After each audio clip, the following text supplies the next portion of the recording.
and welcome to today's vlog. So today I'm going to be sharing my story of my cyst removal surgery, right ovary removal, and all of the details that went into that. If you guys do follow me on Instagram, I've had questions about it. Also, if you guys don't follow me on Instagram, I will link that down below. Go follow me. I just like threw my hair up so it's like crazy. I'm gonna go into a backstory of everything that happened, everything that went on, what led me to think that anything was happening. Back in April or May, which if you guys do follow my Instagram again, you guys would know this, I had a cyst rupture on my right side and I had to go to the emergency room. It was so painful, the worst pain in my life. I was actually going to the bathroom. I had pain for like 3 months previous to this and it just got worse and worse and worse, and I knew that something was wrong but I didn't quite know what was going on.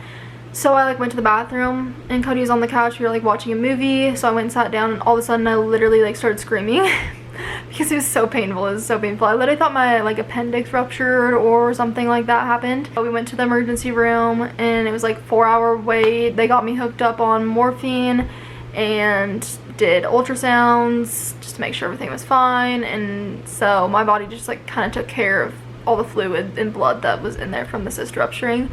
But after that I had a month of feeling good. I felt good. I didn't have any pain, which was really weird because I was having pains for so long previous to this.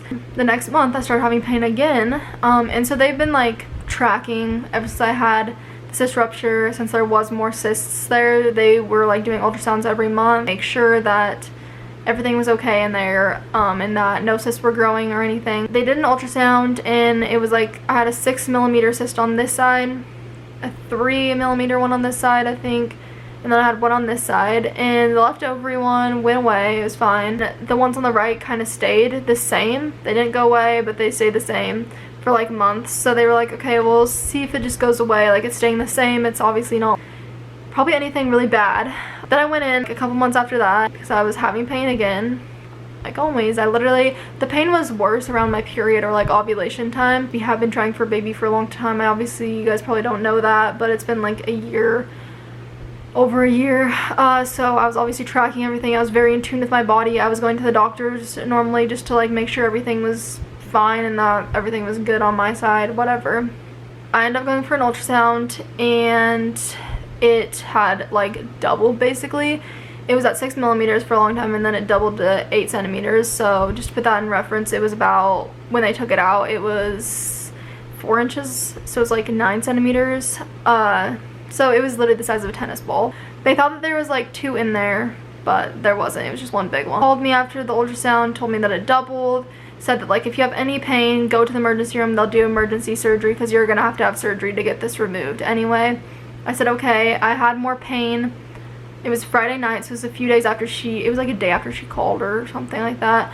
I had pain, so I went to the emergency room thinking, oh okay, I'll have surgery, get this over and done with kind of thing. It was just my anxiety was so high. I was just worried that it was gonna rupture. I literally had the worst mental health this last, I don't even know, year. Well, probably since the beginning of this year, and it's August, so I don't know, 8 months or something. Just with trying to conceive, infertility we were going through, and then also having this on top of it. Ended up sending me home. They basically said, since it's not, your ovary's not twisting, we're gonna send you home and you can schedule surgery with your doctor, which I was so mad about. I was well, I shouldn't have even came in, you know what I mean? So I stayed with my grandma because she lives 10 minutes away from the hospital and we live 20-30 minutes away from the hospital. So I stayed with my grandma for Saturday and Sunday, and I was just gonna call them first thing Monday morning and schedule my surgery just because I just want this done and over with.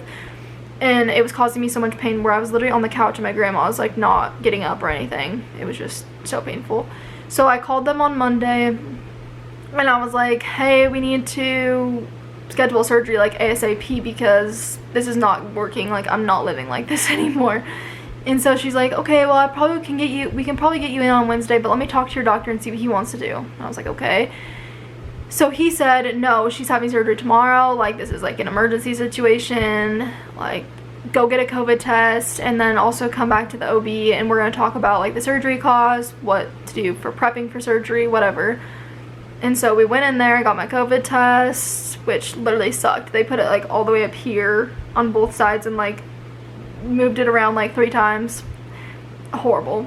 Never wanted it again. And the next day I had to be at the hospital at 12:45 p.m.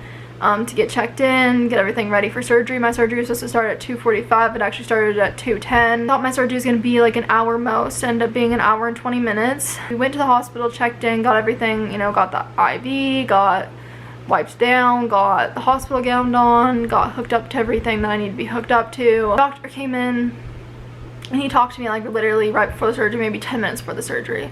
And he was just like, I really need you to know that since the cyst is so big and I think we might be dealing with endometriosis, that I might have to take your right ovary and you might have endometriosis. So I just want to like let you be prepared for that, you know, in case that's what we have to do when we're giving you surgery. It's so weird because normally I would be like so freaked out, but at that point I was just like, okay, whatever you gotta do to make me healthy and whatever I gotta do to just like have better mental health and not be in pain all the time, like, because I was literally in pain all the time. It was literally so bad. But at that point you're thinking through all of your options with having babies, especially we have already gone through so much to have a baby. So I was like, okay, well maybe, you know, we're gonna have to adopt, or we're gonna have to surrogate, have somebody surrogate for us, or I didn't know how it was gonna work, but that was what was going through my mind. I had like peace with everything that was going on. It's like God like literally covered me with his like love, and I just felt peaceful with everything that was happening. It was so weird because normally I'd be like, what the heck, you know? So I went into surgery. They like gave me a little bit of a loopy medicine. Apparently it was supposed to be a loopy medicine before I went to the surgery room, but like I remember pretty much everything like before I went to, so they wheeled me to the surgery room and I had to like get myself on the table like to have surgery. It was like the most surreal thing. I remember everything. They were like cleaning all the like scalpels and stuff that they would use for surgery, and like the big lights, and like it was just so weird. And I had to get on the table where I was gonna literally be cut open. It was just like so freaky. I like sat on there and then I laid back, and that's all I remember because they like put this thing over my face, and I'm sure they like gave me something and I just like couldn't remember. It was gonna be 8 millimeters, which is like only like 3 inches long. It ended up being 4 inches long, which was like, or not millimeters, 8 centimeters. It ended up being 9 centimeters long, which is like 4 inches, which was just so crazy. But it was covered in endometriosis cells, which would never have like gone away on their own. Only the fluid, like cysts, will go away on their own. But it was covered in endometriosis cells, so obviously it was just, it would have never gone away. Endometriosis, if you don't know what that is, it's kind of like I don't even know, this stuff like kind of takes over your body, like this tissue, and if you even leave a little bit in there, it will grow fast normally. He referred to it like cancer in the way that it grows, which is like kind of scary to think. It's like sticky, I guess, and it's really hard to get off or whatever, and there was just literally no way he could save my ovary, or there's just no way. And it was just better. The ovary, he said, was so big that, because ovary's like this small normally, so like with a cyst being that big, you know, it was just like, it wouldn't have been worked. First thing when I woke up, I asked him, I was like, did you take my ovary? Yes. Was there endometriosis? He said yes. He said, but fortunately there was only endometriosis on your right side, so there was no more endometriosis anywhere else that he could see. He said your left side looks amazing, and it looks like a normal person's should look, like that everything's perfect with. Said that, you know, like you'll probably be able to conceive naturally and you'll have like many babies because it's just everything looks good.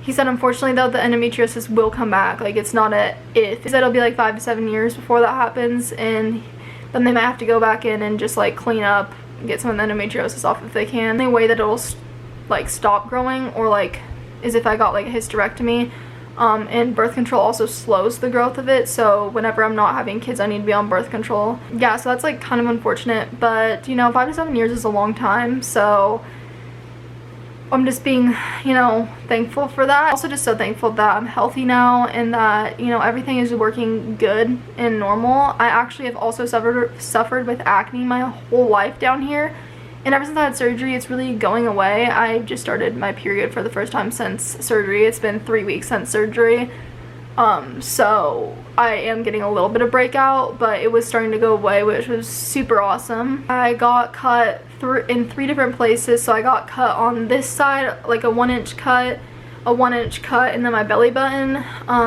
was where they had to take out the cysts and everything from. It which is like so gross. He said it was so hard to take it out because it was so big, and like getting it through your belly button, I was just like, and he gave us pictures. I won't show those to you guys because I don't want anyone to like throw up because they're really gross. It was definitely an experience that I don't want to have again. I'm healing up great though. It is definitely a process. It's like I just had major surgery, so it's definitely like been hard to do things. Like this is like the first like week, well, this week and last week were like the first weeks that I could do stuff on my own, not need help walking to the bathroom, or like just the little things that you don't think of. I had family that was helpful, and my husband, and just everyone was amazing, and it was just awesome. My doctors were amazing. They sent me even a card to say get well. Just overall just had the most amount of love and care surrounding me, which made me feel even better. I'm just so thankful for them. I want to make this video for anyone who is struggling with any of this. It's so hard, and most people don't understand just because they haven't gone through it, and they don't understand the pain you're in, and it's horrible. I didn't want to keep most of this off the internet, but I felt like it was worth posting. It was worth giving you guys an explanation of why I kind of had disappeared off social media for the most part for a while.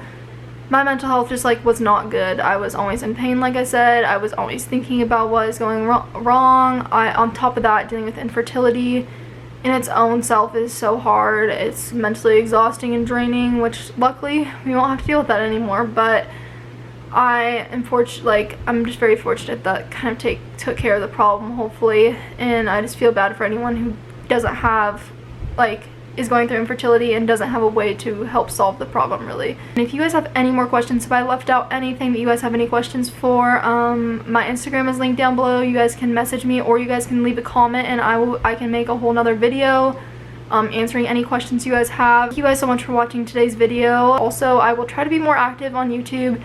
I am just mentally so much better, and I never wanted you guys to see the side of me that was just like not doing okay, you know what I mean?